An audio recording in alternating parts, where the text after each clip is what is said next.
Har'a mata duree wal fakkaataa lama ilaalla.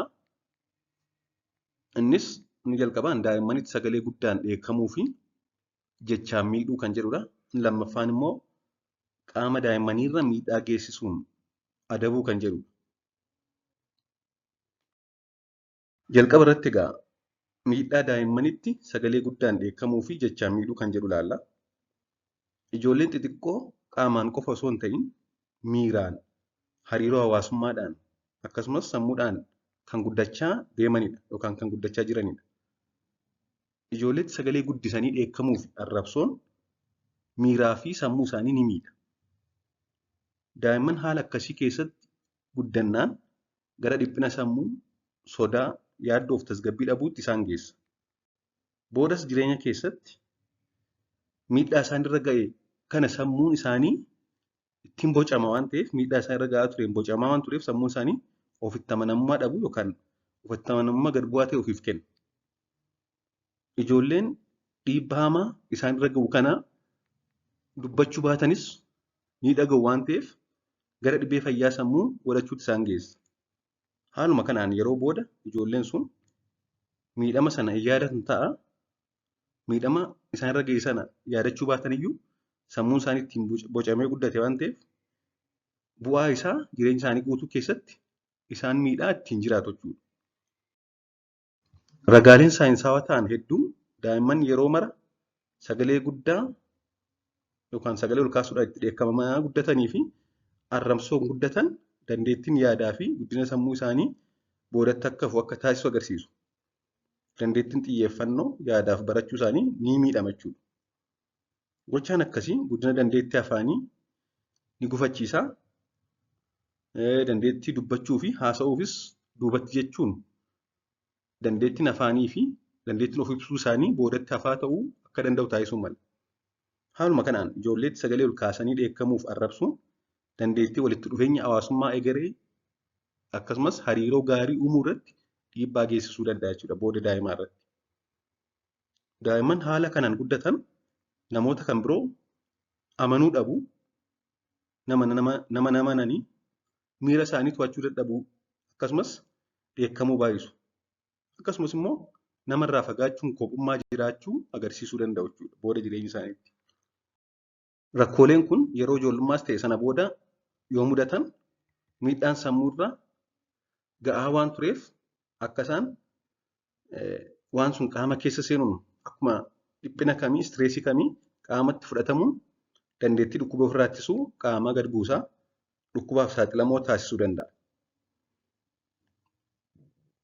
Ijoolleen haala gaarii fi naannoo isaan deeggaru keessatti guddachuu qabu. Haala gaarii fi naannoo isaan deeggaru poozitiif kan ta'e naannoo akkasitti guddachuu qabu jechuudha. Yeroo ijoollee irra deddeebinee miidhaan qaamaa yookaan dubbii irratti raawwatamu yoo nu mudate ijoollee irra deddeebi'ee miidhaan qaamaa yookaan miidhaan dubbii jechaanis yeroo irra deddeebi'ee mudatu yoo nu mudate yookaan yoo agarree yookaan yoo shakkine dhimmicha keessa seenuun deeggarsa kennuu fi akkasumas kunuunsa barbaachisu kennuun dirqama eenyummaa hunda keenyaa jechuudha. Kanaaf daa'immanitti sagalee ol guddisanii itti dheekkamuun irraa boorii isaan miidhaa deema malee hin fayyadu. Lammaffaan immoo kan wajjin kan wal fakkaatu ta'e qaamarra miidhaa geessisuun ijoollee adabuu kan jedhu corporal or physical punishment jedhama. Inni silaa sagalee ol kaasanii itti dheekkamuudhaan nammaa garuu qaamarra miidhaa geessisu.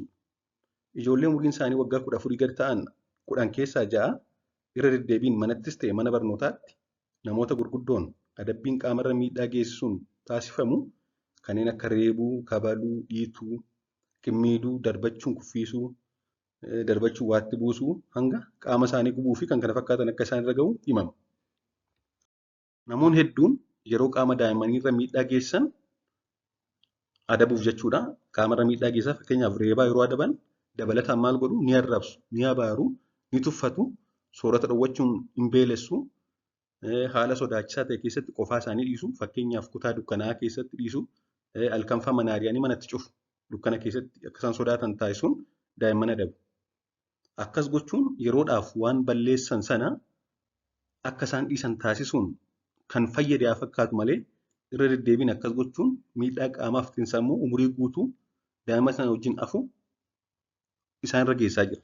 Daa'ima sana miidhaa qaamaaf xiinsammuu isa waliin hafu irra kaa'aa jirra jechuudha.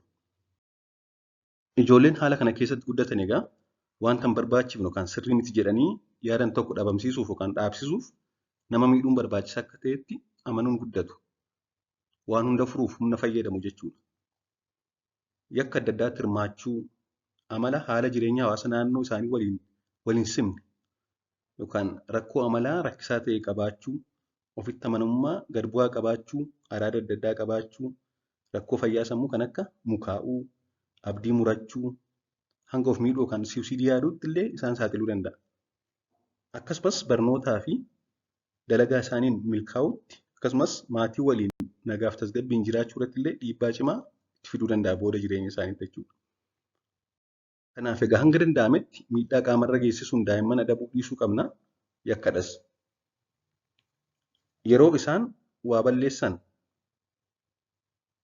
balleessanii nu aarsan jalqaba kan gochuu qabnu akkuma arginu tarkaanfii fudhachuu osoo hin taane of tasgabbeessuudha.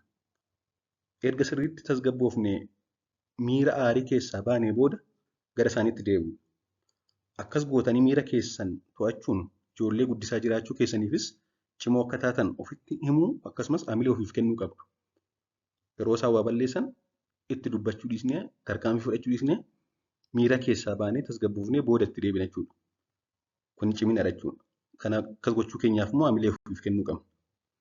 Ijoollee guddisuun waan salphaa miti waan ta'eef. Akkasumas yeroo isaan balleessan qofa hordofnee adabuun akka isaan yaada keenya argachuuf yookaan attention keenya ofitti harkisuuf waa balleessan jajjabeessa.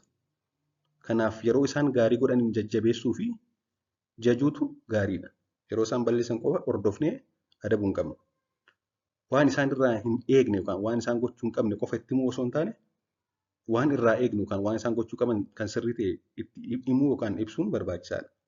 Akkasumas miidhaa waa balleessuun fiduu barsiisuu yaaluu fi kan kana fakkaatu gochuun gaariidha jechuudha.